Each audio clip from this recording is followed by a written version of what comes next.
Maharashtra nursing council Mumbai संचलित धुळे जिल्हा परिचारिका पतसंस्था मर्यादित धुळेच्या वतीने नियमित लसीकरण विषयावर एकदिवसीय कार्यशाळा संपन्न। याबाबत अधिक वृत्त असे की आज 1 फेब्रुवारी 2026 रोजी सकाळी 9 ते 4 दरम्यान धुळे शहरातील लक्ष्मी लॉन्स या ठिकाणी महाराष्ट्र नर्सिंग कौन्सिल मुंबई संचलित धुळे जिल्हा परिचारिका पतसंस्थेच्या वतीने सदर या ठिकाणी नियमित लसीकरण या विषयावर या ठिकाणी चर्चासत्र मार्गदर्शन एकदिवसीय कार्यशाळा संपन्न झाली, ज्यात सुरक्षितता आणि आरोग्याचा मार्ग या विषयावर सखोल असे मार्गदर्शन या ठिकाणी करण्यात आले। तर सुरुवातीला प्रतिमा पूजन दीप प्रज्वलन करून कार्यक्रमास सुरुवात करण्यात आली। तर कार्यक्रमाप्रसंगी या ठिकाणी जीएमसी सौ अरुणा भराडे, आचार्य ऋषिकेश पाटील, पंकज काडे, अभिम राजपूत, सुनंदताई निकम, धनराज पाटील, अमित राजपूत, रेखा माडी, मनीषा सोनवणे, दीपिका सोनार, वैशाली सोनवणे, संध्या बिलाडे, अर्चना जोडपे, बेबी राऊत, श्रद्धा दराडे आदी सर्व उपस्थित होते। तर या ठिकाणी सर्व परिचारिकांना 500हून अधिक परिचारिकांना या ठिकाणी एकदिवसीय कार्यशाळेतून सखोल असे मार्गदर्शन या ठिकाणी करण्यात आले। सुरक्षितता आणि आरोग्याचा मार्ग या विषयावर सखोल कार्यशाळेत मार्गदर्शन करण्यात आले। तर अतिशय उत्साहात सदर एकदिवसीय नियमित लसीकरण या विषयावर कार्यशाळा संपन्न झाली। नियमित लसीकरण हे सार्वजनिक आरोग्य व्यवस्थेचे एक अत्यंत महत्त्वाचे अंग आहे। बालकांपासून ते प्रौढांपर्यंत सर्वांच्या आरोग्याचे संरक्षण करण्यासाठी लसीकरण हे प्रभावी, सुरक्षित आणि वैज्ञानिकदृष्ट्या सिद्ध उपाय आहे। सुरक्षित आणि वैज्ञानिकदृष्ट्या सिद्ध उपाय आहे आणि विविध संसर्गजन्य आजारांपासून शरीराला संरक्षण देऊन आजारांची तीव्रता, गुंतागुंत आणि मृत्यूदर कमी करण्यासाठी लसीकरण मदत करत असते।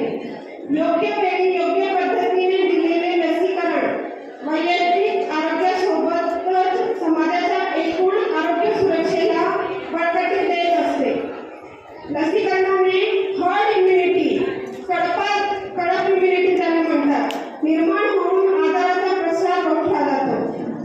लसींची सुरक्षितता, गुणवत्ता आणि परिणामकारकता सुनिश्चित करण्यासाठी कठोर चाचण्या, सातत्यपूर्ण निरीक्षण आणि आरोग्य मार्गदर्शक तत्त्वांचे पालन केले जाते।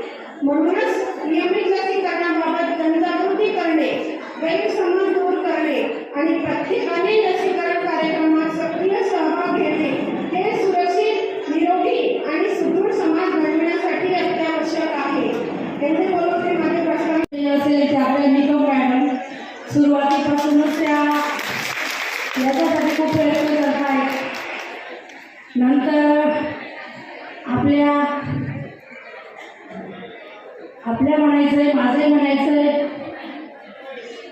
माळी मॅडम, नंतर आजचे ऑब्झर्वर ऋषी, सर्व स्पीकर आणि सगळं माझ्या परिचर्या जास्तीत जास्त भगिनी आहे म्हणून भगिनींनो, CPD हा प्रोग्राम खरं तर गेल्या 5 वर्षातून अपेक्षित होतं, परंतु काही कारणास्तव किंवा आपल्या सिस्टीममुळे आपलं ते कुठेतरी थांबलं होतं आणि 1 वर्षामध्ये आपल्याला हे CPD प्रोग्राम कंप्लीट करायचे, 150 पॉईंट करायचे आहे।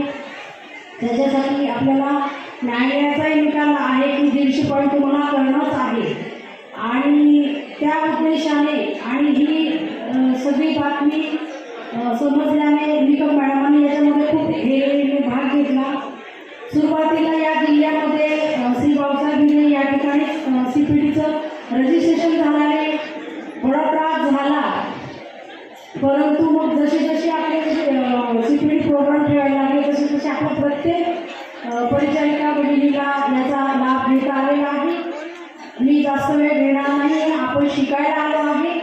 हे शिकून आपल्याला आपल्या कामाच्या ठिकाणी, आपल्या समाजामध्ये याचा उपयोग आपल्याला आणायचा आहे।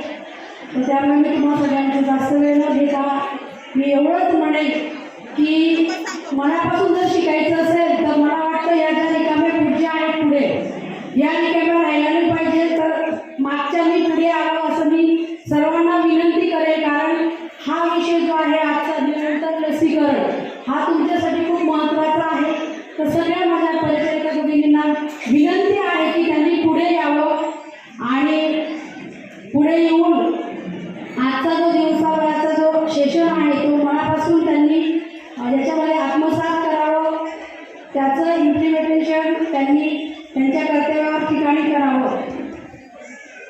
मी एवढंच बोले, जास्त वेळ घेणार नाही. आपण शिकायला आलो आहे.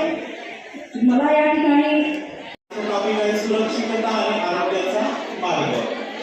तर ह्या सेशनमध्ये आज आपल्याला पाहायचंय की कशा पद्धतीने वेगवेगळ्या आजारांवरती त्या ठिकाणी आपण कंट्रोल करू शकतो. साधारणतः आपण लस देतो. ती लस कशासाठी देतो? तर बालकांचं वेगवेगळ्या आजारांपासून संरक्षण व्हावं. बरोबर आहे. बाळाला अधिक त्रास व्हावा असं काहीच म्हणणं असणे, म्हणजे बाळ इंजेक्शन दिल्याने काय होतं? बाळाला त्रास होतो, स्वेलिंग येतं, ताप येते आणि इतर गोष्टी घडतात. मग त्याच्यामुळं आई वडील काय करतात?